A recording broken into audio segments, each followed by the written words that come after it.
നാടോടിക്കാറ്റ് മലയാള സിനിമയുടെ ചിരുമുദ്ര സത്യൻ അന്തിക്കാടിന്റെ സംവിധാനത്തിൽ 1987 പുറത്തിറങ്ങിയ നാടോടിക്കാറ്റ് എന്ന ഈ ആക്ഷേപഹാസ്യ ചിത്രം മലയാള സിനിമയിലെ ഒരു നാഴികക്കല്ലാണ്.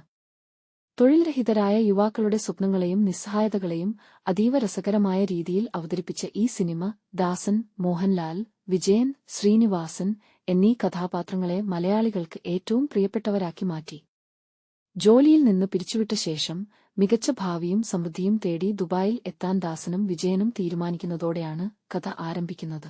അതിരാവിലെ ദുബായ് തീരത്തെത്തുമെന്ന് ഉറപ്പുനൽകി ഒരു തട്ടിപ്പുകാരൻ അവരെ ഒരു ബോട്ടിൽ കയറ്റിവിടുന്നു. എന്നാൽ വിധി അവർക്കായി കാത്തുവെച്ചത് മറ്റൊന്നായിരുന്നു. ദുബായ്ക്ക് പകരം അവർ ചെന്നൈയിലെത്തിച്ചേരുകയും തുടർന്ന് അവിടെ വെച്ച് നിരവധി കോമഡി നിറഞ്ഞ വഴിത്തിരിവുകളിലൂടെയും സാഹസികതകളിലൂടെയും കടന്നുപോകുകയും ചെയ്യുന്നു.